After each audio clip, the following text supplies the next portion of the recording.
Jepang, sebuah negara maju, sebuah negara yang dikenal menjual budayanya dari tayangan animasi atau bisa dibilang anime. Banyak subculture seperti idol, otaku, geng otomotif, Harajuku Fashion, sampai melahirkan Gyaru. Tapi kalian tahu nggak guys, budaya-budaya tersebut lahir di era setelah Perang Dunia Kedua, tepatnya di tahun 1950. 5 tahun setelah mendapat pengeboman Hiroshima dan Nagasaki. Nih gue ulang ya, 5 tahun setelah mendapat pengeboman Hiroshima dan Nagasaki. Dalam jangka 5 tahun tersebut, tercetuslah budaya-budaya yang tadi gue sebutkan. Jadi makanan khas seperti sushi, ramen, terus juga ada takoyaki dan semacamnya, itu tuh dipopulerkan di media anime. Jadi kalau bisa gue bilangnya ya, istilahnya itu seperti ekspansi melalui kebudayaan dari treatment di ranah hiburan. Tapi di sini gue nggak mau ngomong tentang anime karena jujur aja ya, gue ini bukan wibu ataupun otaku garis keras guys. Jadi cuma orang biasa-biasa aja. Tapi kalian beneran tahu gak sih? Sebenarnya Jepang itu di era feodalisme hampir-hampir mirip sama Indonesia hari ini guys. Jadi percaya dukun, irasional, melakukan sesuatu tanpa pikir panjang, malahan lebih menyimpang daripada Indonesia. Nah apa nih? Kalian penasaran? Bumper dulu.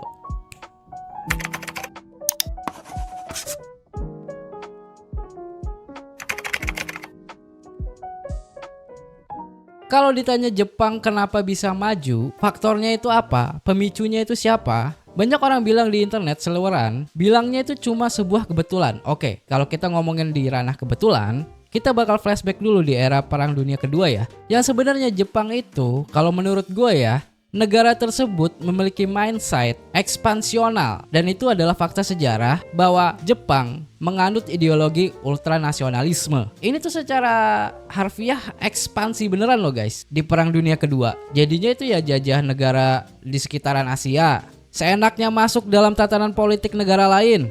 Seperti contohnya Korea Selatan dan China. Bikin propaganda sana sini. Itulah kenapa di Indonesia dulu ya dikenal Jepang Cahaya Asia. Nah setelah dibom sama Amerika nih, Kaisar Hirohito, menurut gue ya, Kaisar Hirohito ini sangat OP guys, yang dimiliki sejarah Jepang daripada kaisar-kaisar sebelumnya. Karena di bawah kekuasaan Hirohito, Jepang itu mulai ekspansi Asia. Ya kalian tahu sendiri lah kalau di Indo itu kayak Romusa, penjara bawah tanah, dan banyak lain semacamnya.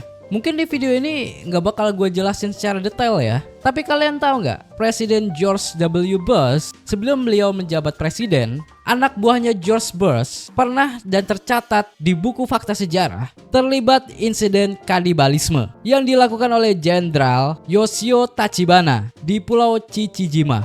Nah kalian tinggal komen aja tuh kalau mau cerita lengkapnya. Nanti bisa gue atur lah ya jadwalnya dan juga gue bikin kontennya. Jepang di tahun 1945, Hirohito itu dipaksa mengaku sebagai manusia biasa. Karena kalau di Jepang itu, kaisar setara dengan dewa guys. Ini adalah Jepang di era feodalisme ya. Kalau sekarang beda lah.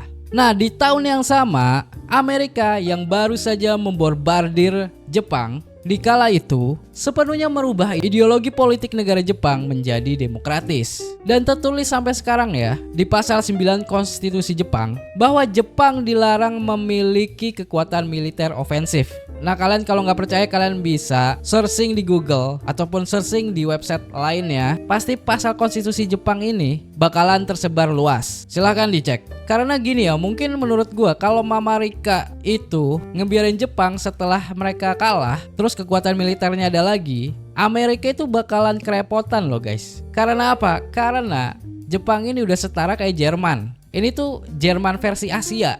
Sampai-sampai nih ya, Amerika sampai turun tangan buat ngebom Hiroshima dan Nagasaki. Yang notabene itu banyak warga sipil. Nah setelah pengeboman itu terjadi, Amerika merasa bersalah nih guys ceritanya. Selain memperkenalkan ideologi demokratis, Jepang di tahun 1945 juga diberikan sebuah dorongan investasi besar-besaran oleh Amerika untuk membuat senjata. Jadi dulu itu apa-apa ya di Amerika pasti made in Japan. Dan juga menurut gue nih ya, kenapa Amerika sampai menyokong Jepang sampai sebegitunya? Ya kalian lihat track recordnya dia, mampu ekspansi di berbagai wilayah Asia. Dan menurut gua, siapa sih yang gak mau kerjasama dengan negara seperti ini? Dan faktor inilah yang membuat ekonomi Jepang membaik setelah pasca Perang Dunia Kedua. Mungkin secara kebetulan, iya. Mungkin juga secara kebetulan orang-orangnya nggak pernah korupsi, guys. Jadi bisa menghasilkan produk-produk subculture, identitas, kebudayaan yang diminati oleh semua orang, semua negara, guys. Jadi bisa gue bilang di sini ya, subculture-nya Jepang itu adalah senjata geopolitik yang menarik dan juga di luar nalar pada era itu melalui kebudayaan yang ranahnya itu hiburan. Sebelum gue masuk ke pembahasan, gue pengen jelasin dulu beberapa alasan yang mungkin nanti argumennya bisa kuat, guys. Oke, gue masuk ke pembahasan awal. Subkultur apa aja sih yang sering dilakukan masyarakat Jepang yang hampir mirip sama Indonesia hari ini? Yang menurut gue ini lucu ya, guys ya. Jadi Jepang itu di kala itu ya, stabilitas ekonominya itu hampir mirip sama Indonesia hari-hari ini. Banyak tuan tanah, banyak korupsi, lapangan pekerjaan nol putul. Pokoknya hampir sama Indonesia hari ini, guys. Nah, bedanya watak Indonesia kan inferior nih ya.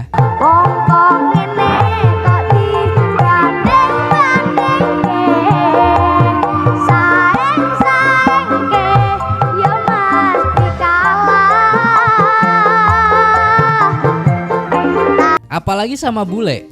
Everyone shake my hand. Everyone shake my hand. Yeah, it's pretty sweet. Masyarakatnya itu kan kebanyakan pelupa, guys. Buang sampah sembarangan gitu misalnya. Nggak bakal mikir akibat dari pencemaran lingkungan. Pemerintah sampai tegas bilang, "Bapak, Ibu jangan buang sampah di sini." Masih dilakukan sampai hari ini juga. Capek sendiri jadinya. Empatinya itu nol besar.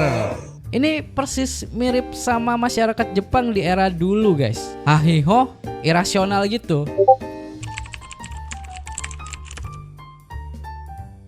Ini adalah hal umum di Jepang ya, terutama selama periode feodal.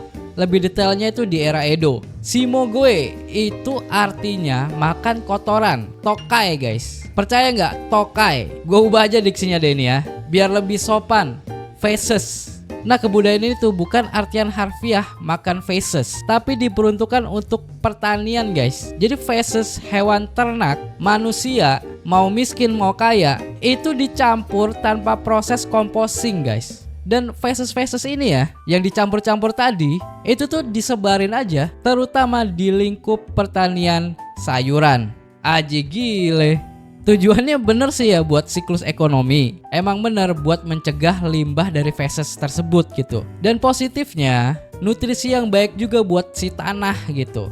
Tapi ya kali, masa langsung dicampur tanpa diolah composting? Dicampur aja gitu, guys. Nih inget ya, tanpa proses composting loh. Dan feces ini ya guys ya, diperjualbelikan kepada para petani. Jadi tuh petani era feodal di Jepang tuh ya, kalau ke toko pupuk pasti pembicaranya seperti ini, guys. Bang, beli bang. Beli apa? Beli tokai orang kaya. Ya karena feces orang kaya itu dipercaya lebih menyuburkan dan lebih bernutrisi, guys. Suburin tanah. Karena alasannya makanan orang kaya itu lebih higienis dan terjaga mutunya daripada, maaf nih ya, orang yang kalangan ekonominya menengah ke bawah. Masa lu bayangin aja deh coba, tokai orang kaya dianggap lebih manjur daripada tokainya orang kismis. Pemikiran macam apa ini? Bang, tapi kan bisa dicuci pakai air. Iya bener, tapi feces nih ya, feces, tinja loh ini.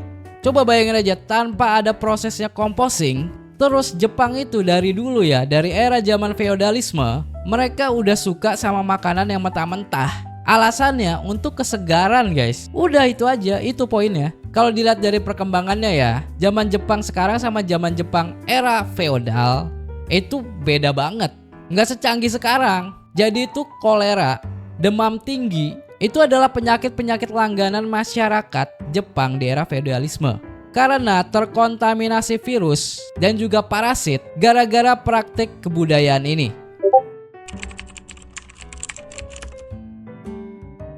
Nah, ini nih yang bikin gua pas ngulik, guys. Tentang kebudayaan Jepang di era feodalisme, kalian suka anime Samurai X nggak? Yaiba, Demon Slayer. Ini tuh ada hubungannya sama Jepang di era feodalisme. Samurai itu dirancang untuk melayani tuan tanah seperti kaisar, shogun, ataupun daimyo. Tapi kalian tahu nggak, di dalam perekrutannya, samurai Shudo secara harfiah nih ya, itu artinya adalah jalan pemuda. Tetapi gue menilai di sini ada kejanggalan dan juga tradisi yang nyeleneh dari kebudayaan ini guys. Karena senpai bakal mentorship junior dengan cara bercinta sesama jenis guys. Jadi secara gamblang dan kasarnya itu, junior itu memberikan dan mempersembahkan bokongnya guys. Jadi lebih detailnya nih ya, si junior ini nggak boleh selingkuh dari mentor-mentor seniornya di samurai nih, di lingkup samurai nih, sesama samurai nggak boleh. Tapi kalau sama perempuan boleh guys. Tapi kalau si junior ini sampai ketahuan selingkuh sama samurai lain, wah udah, abis guys, abis beneran. Lo tahu orang Jepang zaman dulu kayak gimana? Perang dunia kedua aja mereka kayak gimana udah pada tahu semua kok. Nah kalau udah ada waktunya nih, umurnya cukup memadai, tumbuh jakun, suaranya juga sudah berat, tradisi ini bakal dihentikan dan si junior tersebut bakal mendapatkan pekerjaan melindungi tuan tanah. Jadi hubungan-hubungan lampau homoseksualnya ini, kalau juniornya ini sudah besar, si junior dan seniornya ini menjadi seorang teman. Coba lu ya bayangin nih, bocah sampai tumbuh jakun, kelamin lu tumbuh rambut-rambut tuh ya, sengaja dididik jadi gay atau enggak bisex. Masa depan lu semua jadi prajurit harus ngorbanin bokong. Aduh, ini gimana ya? Mungkin di Indo ini nggak ada budaya kayak gini guys. Jadi kayak gini, kayak misalnya pesilat pedo, pendekar shudo gitu, jadi nggak ada gitu loh guys. Kayaknya sih ini yang paling aneh guys, yang gue temuin sebagai identitas Jepang di zaman feodal. Yang artinya sih yang sudah pernah terjadi di fakta sejarahnya. Tapi menurut gue ini tuh paling sakit loh guys. Udah pedo terus gay lagi. Nggak habis pikir gue. Pedo terus gay lagi.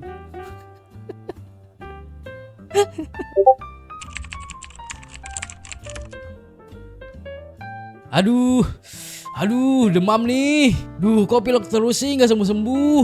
Gue suka sama nih cewek. Ada duit, dukunlah jawabannya. Shamanisme masih lekat di mentalitas orang Indonesia sampai hari ini guys. Loh, emangnya salah bang? Ya salah lah. Kalau gue sebagai orang Indonesia yang percaya ketuhanan yang Maha Esa, sudah jelas Anda salah. Sudah salah, pola pikir Anda kuno. Anda itu hidup di era Indonesia dianggap anjing pribumi sama penjajah, atau kalian hidup di era modern yang semua orang mencari cuan digital dari TikTok.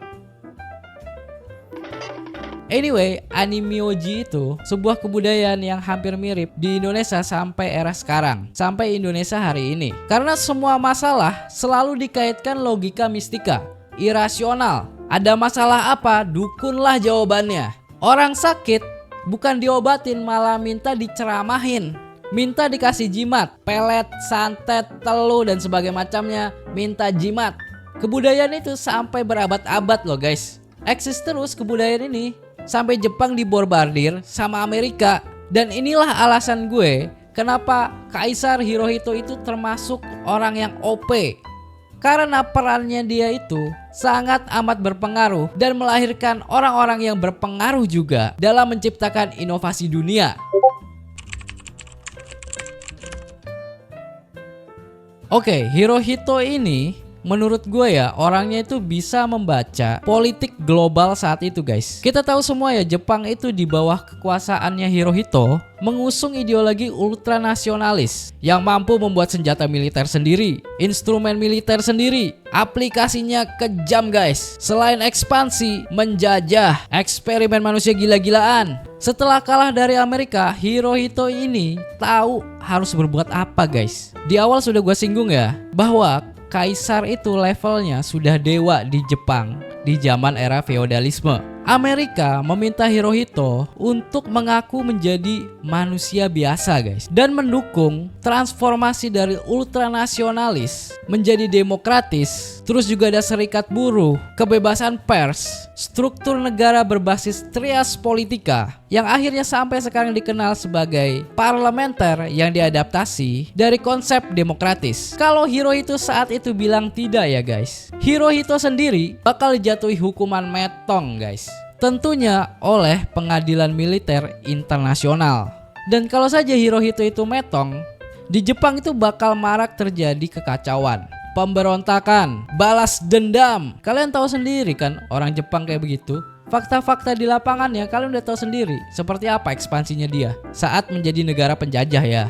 Nah, ini tuh benang merahnya hampir sama kayak negara Jerman guys. Kekacauan di mana-mana pada saat Perang Dunia Pertama, sampai lahir Nazi dan juga Hitler. Nah, kalau mau bahas Jerman, kalian bisa ketik aja di kolom komentar Jerman. Nanti bakal gue bahas di konten gue selanjutnya. Dan ya, nyambung lagi, sedangkan semua anak muda di saat itu udah muak dengan perang guys, dan sepenuhnya ingin stop ideologi ultranasionalis. Dan ya, setelah mengaku sebagai hanya orang manusia biasa dan mendapat investasi yang menggiurkan dari Amerika, ada 3 sektor fokus yang digencarkan oleh Jepang pada saat kala itu. Yang pertama yaitu sektor ekonomi. Dengan arahan dari Amerika, Jepang membabat habis oligarkinya sendiri. Yang faktanya ya, kalau oligarki itu dibiarkan bakalan tetap menang guys. Makanya untuk reformasi dan juga revolusi ekonomi Jepang gak pandang bulu, langsung babat habis. Beneran ini guys, sampai ke akar-akarnya ini. Lalu selanjutnya ada di sektor infrastruktur. Ya kita tahu sendirilah. Tapi Jepang di sini uniknya ya, memilih membangun kembali jalan, jembatan dan juga jaringan transportasi untuk mendukung perindustrian yang sedang bangkit kala itu. Jadinya tuh Jepang walaupun dapat investasi besar-besaran ya dan juga menggiurkan dan dikelola dengan baik, Jepang ini menurut gue ya memberikan sebuah progres yang solutif guys, tanpa harus sibuk berdebat, membuat monumen nasional. Dan yang terakhir tentunya pendidikan nih guys. Jepang itu juga sangat fokus pada sistem pendidikan mereka. Mereka itu sadar bahwa sumber daya terbesar mereka itu adalah masyarakatnya itu sendiri.